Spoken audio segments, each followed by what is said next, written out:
ไม่สูงค่ะเมื่อใดเป็นวันที่21เดือนธันวาคมที่6ปี2026ในตอนได้ข่าวใส่หมอหอมมีข่าว2ตอนได้มาเปิ้นเผาค่ะตอนที่1อยู่ๆฟ้าผ่าลงมาเหนือเส้นตาสายต่างตีหนึ่งตีเมืองแขข่าวเงาเที่ยงโขนึงค่ะนาการอันแห่หามว้อยอำปันแห่งการยานเมืองเฮ็ดล้านลาที่ในเมืองไทยเนี่ยเอาไปสำว่าที่มีวัดไหวก่อเหย้าจังไหนค่ะออนตั้งเปิ้นได้ก่อเฮาค่ะมาถมด้วยข่าวโขในออนตั้ง เมื่อวันที่20เดือนธันวาคมที่6ปี2026ใน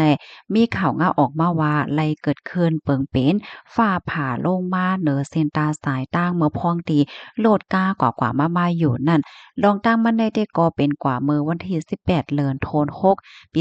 2026เหนือเส้นทางด่วนเส้นทางฮิบเน็ตอันมีไว้อยู่ดีเวงจุไห่เมืองแขมสายฟ้าผ่านั้นค่ะนะลงมาหิมพร้อมดีเซ็นตาสายตั้งนั้นกำเหลียวค่ะเมื่อพ้องตีมีโลดก้ากว่ามาอยู่เฮ็ดจังได๋นั่นน่ะเนาะถึงดีเฮ็ดให้คนตั้งนำตั้งหลายได้อ่อนกันตกอกตกใจได้ออกยิงเด้อเปิงเป็นปอกกำไนเสียวก็ได้มันได้ก็ตื้อยากาจังได๋ค่ะอ้อม ตั้งฝ่ายบ่มีปนพรเขาในก็ลาดว่าก้นฮอกาลำนั้นเนี่ยก็เลยสิฟ้อนตึงลาดดีผู้มีปนพรเขาค่ะไหว้หลังเสและรับตึงลาดเหย้าในตั้งฝ่ายผู้มีปนพรเขาเนี่ยก็ไล่มาเข้าจอยเถียมจังเนี่ยเขาเอาย้อนก็เปว่าการลำนั้นในเคิงจักมันรับหมวดค่ะเนาะมันเหตุการณ์ว่าสังว่าจังได๋เนี่ยค่ะนะย้อนก็เปสั่งแลมันเป็นจึงนั้นล่ะจังไหนได้ก็อยู่ที่ผู้มีปนพรเขานั้นตึกกดทัดลายโหย่อยยำมัน เถียงกำนึงอยู่เฮ็ดจังได๋ออกก้อยกะอันยืนยันและได้ก็ว่าการลำนั้นได้ก็ไล่หับพรตุ้มยอนค่ะถึงที่ไล่เอาการถยกในค่ะนะมา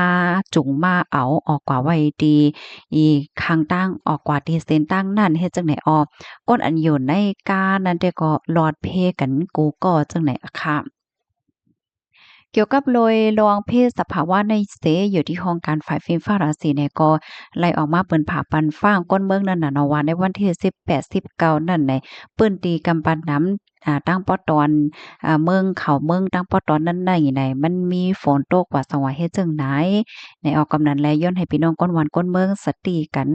ระวังน้ำทมน้ำนองลิ้นกวนลิ้นปังว่าสังว่าจั่งใดในออกคอมเมนต์ตอนนี้ก็คาลิเปมาที่ห้องการข่าววอลฟอรัมต่างไว้ค่ะ เพราะว่าเฮาค้ามาด้วยเพศสภาวะมื้อเหลียวเนี่ยก็มันไข้แห้งไว้ค่ะเนาะไว้เมาอำไลเฮ็ดจั่งใดเขาอะเนาะ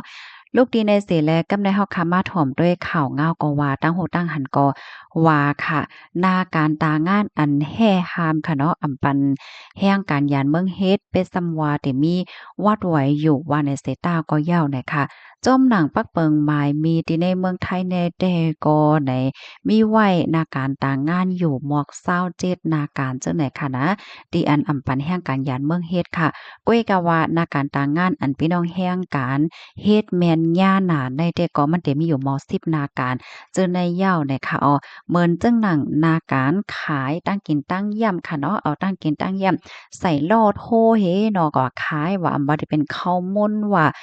เนิดจีว่าสังว่าจังได๋นั่นน่ะเนาะ ปยกการนายนาการนายนาป้อยจาก็เฮฮามว้อยอำปันพี่น้องแห่งการยานเมืองเฮ็ดจั่งใดค่ะ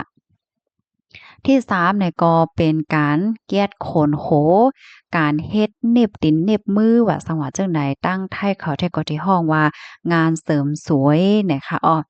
เก็ดขนโหเลยจั่งนี้นั่นหั้นน่ะเนาะแล้วก็แถงอันหนึ่งได้ซ้ำการนวดค่ะนวดไทยว่านวดหลายเจอหลายเปิงจั่งนี้นั่นน่ะเนาะ มาเทียงค่ะการฮอโลดก้าการฮอโลดเคิงอันเป็นโลดเคิงรับจ้างจังได๋ค่ะก็เนาะมันสิมี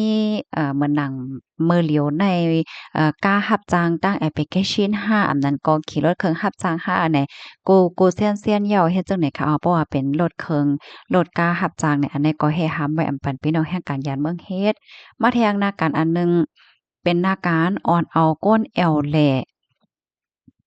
จังไหนคะอ๋อเหมือนเจิงว่าออเนาะก้นตีนนั้นตีในกว่าแอวตีนั้นตีในเฮ็ดให้นั่นน่ะเนาะมาแทงตอนหนึ่งซ้ำในการอ่านปันตั้งโฮเกี่ยวกับเลยลองปักเปิงหมายมีมันเจิงว่าเป็นเช่นนี่โพตังนาทนายความเฮ็ดจังไหนนั่นน่ะเนาะมันเตมีมใจคะโพตังนาทนายความได้เพราะว่าเปิ้นโหล5สังหาเฮ็ดจังเนี่ยเนาะเปิ้นก็ได้กว่าจ้างมาจอยอบจอยลาจอยอำมุว่าสังว่าเฮ็ดจังไหนเนี่ยเนาะเพราะว่าเป็นแห่งการยานเมืองแต่ก่อมจ้างเฮ็ดเนี่ยค่ะยามมาแทงตอนหนึ่งก็การต่อผ้า การต่อผ้าเนี่ยเนาะต่อผ้าแล้วก็มาแทงอันหนึ่งอันได้เป็นงานฝีมือเนี่ยค่ะว่าเนาะไทยเขาได้ฮ้อว่างานฝีมือตั้งป๊อดตอนพี่น้องเขา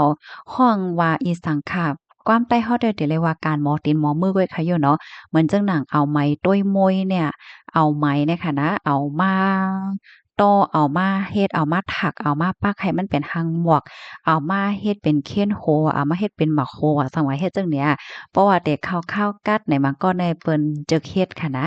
เอาไหมเนี่ยค่ะเนาะเอาเนี่ยมาเฮ็ดเป็นหางอันเนี่ยหางโถงว่าหางหั้นว่าการจั่งใดก็เปิ้นห้ามปานแฮ่งการเฮ็ดเนาะอันนี้ค่ะก็ตึกคู่ก้อยเนี่ยค่ะเนาะพี่น้องเขาก็ให้จังเลยค่ะผู้ไว้เฮ็ดเนี่ยค่ะแล้วก็มาแทงนากันอันหนึ่งได้ก็เป็นการย่ามเนี่ยค่ะอันมันก็ที่ฮ้องว่ารปภฝ่ายเอาห่มโลมว่าเฮ็ดจั่งใดค่ะอ๋อ ค่ะในก็เป็นหน้าการต่างงานที่อันแฮ่ห้ำไว้อันเป็นพี่น้องแห่งการยานเมืองเฮ็ดเป็นส่ำว่ามีวัดไหวอยู่ก็เย้าเฮ็ดจั่งใดอ้อข้อมูลตอนใดค่ะเฮาเนี่ยก็ไล่เบิ่งอิงเอามาที่ห้องการฝ่ายแห่งการเปิ้นพาไว้กำเหลียวเนี่ยค่ะซังเจ้อหนังว่าฮู้ก็แลสังอำฮู้ก็แลสังเสเฮ็ดแม่นยากกว่าคารู้ซ้ำได้เป็นหือหลาเพราะว่าไหนจึงไหนมันมีตัวตามค่ะอ้อม เมื่อเหลียวในเลอเซว่าภูมิพลพรเขาลงเปิ้นที่กดทัดยาวเปิ้นนี่ก็ย้อนตาโหมเมื่อไว้ปาดีก้นหวานก้นเมืองเฮ็ดจังไหนเพราะว่าก้นหวานก้นเมืองเปิ้นหันแม่นก้นหยันเมืองเฮ็ดว่าจังหวัดจังไหนก็เปิ้นก็จังป่องแล้งไหลเนี่ยค่ะเพราะว่าภูมิพลพรเขามาทัดเอาแหนมมาฮบย่าเหี่ยวไหนจึงจังย่าตัวตามหมับไหมเงินในหาเหงดอกถึง50,000บาทปยก็ส่งโตปอขึ้นเมืองแลแห่หามอำปันย้อนไว้ควางเหตุการณ์เที่ยงตาข้าวตั้ง2 ปีตอนตาป้อเลี้ยงได้จางซ้ำไหนเตจางย่าหมับใหม่10,000ต่อถึง100,000 วัตต์ต่อแห่งการ1ก่อแลสารเจ้าหนังว่าเฮ็ดพิเดียวเฮ็ดพิษเทียงเพราะว่าไหนจึง